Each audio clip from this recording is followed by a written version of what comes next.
अस्सलाम वालेकुम my YouTube family, कैसे हैं आप सब। उम्मीद करती हूँ आप सब खैरियत से होंगे और मैं भी बिल्कुल ठीक हूँ। तो जी welcome back to my channel और welcome back to my style. और ये देखिए जी, माली पापा हमारे गार्डन में आए हुए थे। गार्डन की थोड़ी सी कटिंग और सेटिंग हो रही थी और मौसम में आपको दिखा रही थी। देखें जी कितनी काली घटाएँ बनी हुई हैं।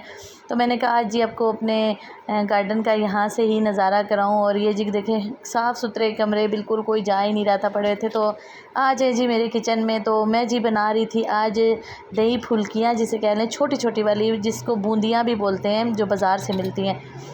2 कप जी लिया मैंने बेसन, उसमें सुर्ख मिर्च, ज़ीरा पाउडर, गरम मसाला, धनिया पाउडर और साल्ट डाल के मैंने सिर्फ 3 चुटकी के करीब ऐसे मैं उसमें से निकाल रही थी। आपने देखा शीशे की बोतल में से मैंने डाल दिया मीठा सोडा और इसको एक ही डायरेक्शन में मैं मुकम्मल मसलसल हिला रही थी। मसलसल एक तरफ ही हिलाती जा रही थी और मसलसल हिलाती जा रही थी। और आप इसको एक डायरेक्शन में हिलाएंगे तो आपकी जो भी चीज़ है, जिस चीज़, चाहे केक का बैटर है, चाहे किसी चीज़ को भी आप अगर फेंटते हैं तो उसको आप एक डायरेक्शन में फेंटेंगे तो वो बहुत अच्छे से, उसके लम्स भी जल्दी ख़त्म होंगे और वो बहुत अच्छी सी फ्लफ़ी सी बनती हैं और बड़े मज़े की, बहुत नरम बनी थी। ऐसे जैसे पानी में जाने के बाद जब ये दही में गई थी तो ऐसे घुल गई थी कि जैसे मुंह में रखो तो ये बिल्कुल गायब। तो यकीन माने ये ज़रूर ट्राई करें। और आज बस बारिश का मौसम था, थोड़ा मेरा दिल करता, ये जी मैं ज़र्दा कलर डाल रही थी। ये मेरे पास एक यूनिक सी बॉटल सी थी, छोटी सी डिब्बिया सी थी, इसमें मैंने डाला हुआ था। तो ये ज़र्दा कलर बस इसका थोड़ा सा कलर देने के लिए मैं डाल थी। तो मुझे थोड़ा सा डार्क चाहिए था कलर, वो हो नहीं रहा था, तो बार बार डालती जा रही थी। तो सबसे पहले जी सबसे गुजारिश है, प्लीज़ मेरे चैनल को लाइक और शेयर और सब्सक्राइब करें। अजवाइन डाल दी है जी मैंने तकरीबन 3 से 4 चुटकी, ज़्यादा नहीं डालनी, नहीं तो ये कड़वा कर देगी। और ये जी देखें मेरी पूरी जो है ना एक केबन जो है वो कैसे भरा हुआ है मसाले जात से। और जी चलें अब काउंटर की थोड़ी सफाई वगैरह कर लें, सारा काउंटर क्लीन कर लें, तो फिर हम जी इनको फ्राई करना शुरू करेंगे। और फ्राई करने का ज़रा अमल देखिएगा आज मेरा, कि मैं आपको एक यूनिक सी टिप बता रही हूँ कि आप कैसे ये छोटी छोटी फ्राई कर सकते हैं बिना हाथ गंदे किए। तो पहले जी काउंटर क्लीन हो जाए और ये वॉक मैंने रख ली है उस पर चूल्हे पे, और ये ऑयल मेरा गर्म हो गया था। तो ये देखिए जी, ये जिस चम्मच से मैं डाल रही हूँ उसको मैंने हल्का सा गीला किया हुआ है, हल्का सा इसको, इससे बबलिंग बहुत होगी। तो आप जिस पे आपने ये भी उठाया होगा ना, दोनों स्पून को आप पहले पानी में डिप करके गीला करें, सही तरह झाड़ें और फिर उसके ऊपर आप ऐसे बेसन उठाएं। बेसन बहुत पतला भी नहीं होना चाहिए और बहुत गाढ़ा भी नहीं, बड़ा इसका आपने ध्यान रखना है। ये देखें इतने मज़े की एक जैसी गिरती है और बड़ी जल्दी से 2-3 टेबल स्पून भरो। और ये दो प्लेट अगर इसकी हम चाट बनाएं या बूंदी बनाएं, कुछ भी बनाएं, इसकी एक रायता सा बनाएं, तो 2 टेबल स्पून इसका, 2 प्लेटें सॉरी, इसका बन जाता है 2 टेबल स्पून से। इसका बहुत मज़े से जो है ना प्लेटें बन जाएंगी। तो ये अब आप जी देखिए मैंने ऐसे हिलाया है इसको, आपने भी कढ़ाई को पकड़ के हिलाना है, बीच में एकदम से चम्मच नहीं डालना।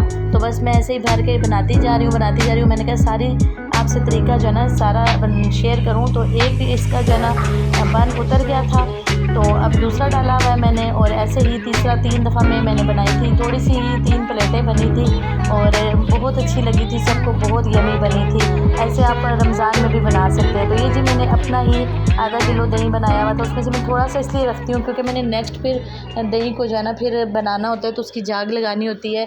तो मैंने अच्छे से दही को फेंट लिया और ये पानी में डाल दी है मैंने। ये ठंडी हो चुकी थी तो मैंने पानी में डाला। आप गरम भी डाल सकते हैं, लेकिन गरम बहुत क्रैक हो जाती है। ये मैं आपको दिखा रही थी जी कि मेरी बहुत डार्क हो गई थी लास्ट में।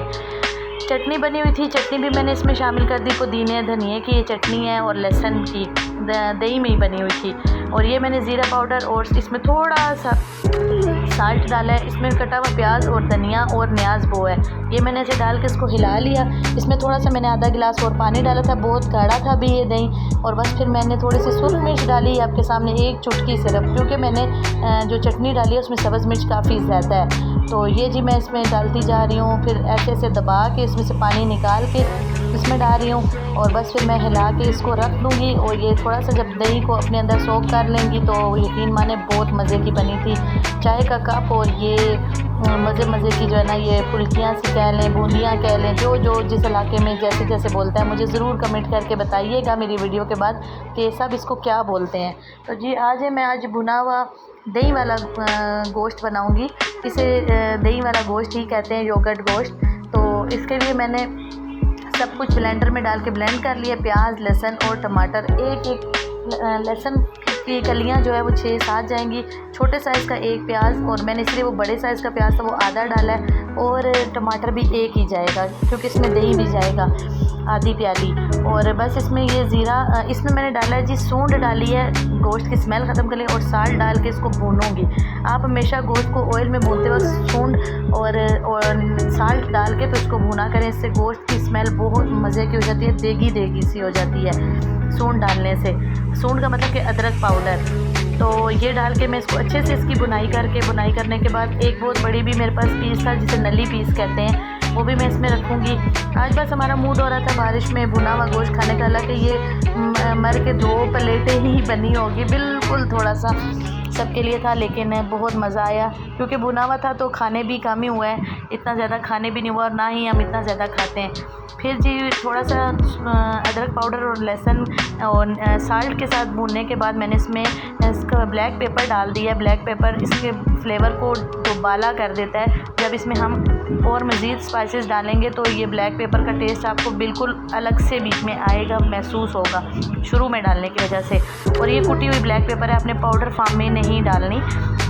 बस ये डालने के बाद फिर मैंने जो है ना, बस ये डालने के बाद मैं इसको अच्छी तरह से भूनती जा रही थी, और बड़ी बोन होने की वजह से जो है ना मुश्किल से भूनने हो रहा था। खैर मैंने उसको भी अल्टी पल्टी किया, वीडियो तो मैंने तेज़ करके लगाई हुई है। तो बस मैंने इसमें वो जो ब्लेंड किया था सब कुछ वो डाल के मैंने इसमें सिंपल सूखी मिर्च, हल्दी, साल्ट थोड़ा सा और डाला था बाद में, और गरम मसाला और धनिया पाउडर डाल के इसकी अच्छे से बुनाई की। दोबारा 5 मिनट के लिए इसकी बुनाई करने के बाद मैंने जो है ना इसमें फिर पानी डाल दिया था। पानी मैंने बिल्कुल इसमें 1 गिलास के करीब, 1 गिलास से भी कम डाला था, क्योंकि अभी इसमें टमाटर ने भी अपना पानी थोड़ा रिलीज़ करना है और गोश्त भी अपना पानी रिलीज़ करता है, और उसके बाद मैंने सिर्फ इसको भुना बनाना है। तो उस वक्त मैंने इसको डालना है दही, और दही के साथ भी तो इसकी बुनाई करनी है। तो बस जी मैंने इसको प्रेशर लगा दिया था। प्रेशर लगाने के बाद मैं आ गई थी अपने पॉट्स की तरफ। मैंने कहा चलो जी जल्दी जल्दी से ये भी काम निपटा लूँ, क्योंकि किचन का तो ये सबसे मेजर काम है और सबसे जो है ना सरदर्दी वाला काम है, क्योंकि बर्तनों के बगैर तो हमारा गुजारा भी नहीं है, और गंदे तो बर्तन वैसे भी अच्छे नहीं लगते। अच्छी औरतों के किचन में कभी बर्तन गंदे नहीं होते पड़े हुए। तो बस साथ साथ जी मेरी बेटी ये जो नैपकिन्स धो रही है, ये साथ मैंने कहा था दोबारा शेल्फ़ पे मार दो, क्योंकि मुझे काउंटर हर वक्त क्लीन और स्लैब हर वक्त साफ़ सुथरा ही अच्छा लगता है। तो चले मैं इसमें पॉट्स धो रही थी, तो मैंने कहा कि आप सबसे एक दफ़ा फिर गुजारिश कर दूं कि प्लीज़ जो मेरे चैनल को देख रहा है वो मुझे कमेंट करके बताया करे कि उसको मेरी कौन सी बात अच्छी और कौन सी बुरी लगती है। इससे हमें मोटिवेशन मिलती है, और अगर बुरी लगती है तो फिर हम उस बात को अपने अंदर से ख़त्म करने की कोशिश करते हैं। तो किस किस के घर में कितनी दफ़ा बर्तन धुलते हैं ये भी सब ज़रूर बताया करें। और बस यहाँ पे लगातार सफाई हो रही थी और लगातार बर्तन धुल रहे थे। बेटियाँ मेरी जो हैं वो घर की भी सफाई कर रही थी, क्योंकि अब उनके स्कूल भी ओपन होने वाले हैं। तो उससे पहले मैंने कहा एक दफ़ा दोबारा डीप क्लीनिंग हो जाए। फिर सैटरडे संडे भी बिज़ी होते हैं, बच्चों को टेस्ट बहुत मिलते हैं, बड़ी क्लासें हैं, और टेस्ट बस वो टेस्ट करके जब हटती हैं तो फिर मेरा दिल नहीं करता कि बच्चे को वीक में 1-2 दिन मिलते हैं और वो भी रेस्ट ना करें, उसमें कामों में गुजार दें। तो बस और भी बहुत से काम होते हैं, बाहर अंदर भी जाना पड़ता है, व्लॉगिंग चैनल ये सब कुछ भी देखना पड़ता है। तो बस इसलिए वो भी मेरे साथ ही ये सब कुछ देखती हैं, तो उनको भी रिलैक्स करती हूँ, तो इतना ज़्यादा उनको बर्डन नहीं डालती। तो सारा बर्डन फिर मेरे अपने ऊपर ही आ जाता है। तो मेड का मैं ख़ुद यहाँ पे कुछ नहीं कर रही, क्योंकि मेड्स यहाँ पे अच्छा काम नहीं करती। रोज़ाना उनके ऊपर बोल के भी वो काम छोड़ के चली जाती हैं, बीच में छोड़ के चली जाती हैं, और वो ज़रा सी नज़र इधर उधर करो तो वो कह लो डंडी मारती हैं और काम गलत करती हैं। ज़ाहिर सी बात है, जिसका अपना घर है वो अपने घर को अपने तरीके से ही साफ़ रख सकता है। अपने घर का एहसास इंसान खुद ही कर सकता है, कोई उसका एहसास नहीं करता, चाहे वो इसकी पेमेंट भी लेता है। तो बस हेल्पर की मुझे कोई इतनी ख़ास ज़रूरत नहीं है अभी तक, अल्लाह का शुक्र है मैं सब कुछ खुद कर सकती हूँ। बच्चों को पढ़ाने से लेके उनकी हर चीज़ भी अल्हम्दुलिल्लाह मैं देख लेती हूँ। तो फ़िलहाल तो देख लेती हूँ, लेकिन अनकरीब अगर मुझे ज़रूरत पड़ी तो शायद की बात है मेड लगा भी लूँ, लेकिन वो भी कोई भरोसेमंद हुई तो चोरी चकारी का डर नहीं है। लेकिन काम भी तो अच्छा करे ना, जैसे हम घर को देखते हैं वैसे ना भी देखें, लेकिन ईमानदारी से कम काम करे। तो ऐसा यहाँ पे कोई भी नहीं मिलता कि वो ईमानदारी से काम करे। तो चलें जी, बातें बहुत ज़्यादा हो गई हैं, और बातों में ही देखें मेरे सारे पॉट्स जो है ना वो धुल गए हैं, और बस अब स्लैब की जो है ना क्लीनिंग होने लगी है। और बस मेरी बेटी मेरी हेल्पर होती है, साथ मोबाइल लेके घूमती रहती है। और उससे बड़ा जो है ना ये मेरी सख्त ड्यूटी मेरे साथ देनी पड़ती है। बस फिर बेचारी आती है, 2 क्लिप बनाती है, फिर चली जाती है। कुछ मैं ख़ुद भी पकड़ के क्लिपिंग करने की कोशिश करती रहती हूँ, लेकिन बस मुश्किल होता है। तो चलें अब आ जाएंगे हम अपने कुकर पे और कुकर को ओपन करेंगे इस क्लीनिंग के बाद। और बस साथ ही मैं ये दिन में 2 दफ़ा क्लीनिंग कर लेती हूँ अवन वगैरह के ऊपर की भी सफाई, क्योंकि बच्चे चीज़ें रख देते हैं उसके ऊपर, क्रम्स वगैरह गिर जाते हैं, जब रोटी रस वगैरह प्लेट्स वगैरह रख देंगे। तो बस मैं यही सारा साथ 2-3 बार किचन में आती हूँ, तो जो है ना साथ सफाई हो जाए तो फिर डीपली सफाई नहीं करनी पड़ती। तो ये देखें जी, मैंने कुकर ओपन किया था तो पानी था, फिर मैंने उसको अच्छी तरीके से भून लिया। फिर उसके मैंने ये दही डाल दिया। दही आपको कम लग रहा है, लेकिन हिलाने के बाद आपको पता चलेगा दही ज़्यादा था। अच्छा भला सही दही था, ये आधी प्याली से भी थोड़ा ज़्यादा दही था। तो ये दही वाली ही बेसिक है, तो इसमें तो इससे भी ज़्यादा दही जाना था, लेकिन बस मेरे पास था ही इतना और बड़े मज़े का बना। ये मैंने जिधर हाथ पे जो है ना ज़ीरा जो है ना मल के तो इसके ऊपर डाल दिया। ये हाथ पे मल के डालने से, पीस के डालने से ज़्यादा अच्छा लगता है इसका फ्लेवर। ये देखें जी, ऑयल ऊपर आ गया बड़े मज़े का। ये मैंने सब्ज़ मिर्च डाल दिया, काली मिर्च भी है, सुर्ख मिर्च भी है। और इस वजह से मैंने सब्ज़ मिर्च कम डाली है, क्योंकि बच्चे मेरे अगेन आपको बता रही हूँ मिर्च नहीं खाते बिल्कुल, मुझे भी नहीं पसंद। तो बस जी, ये मैं आपके सामने डाल रही हूँ। अपना ढेर सारा ख्याल रखें, ढेर सारी दुआओं में याद रखें। अल्लाह हाफ़िज़ जी, बाय बाय।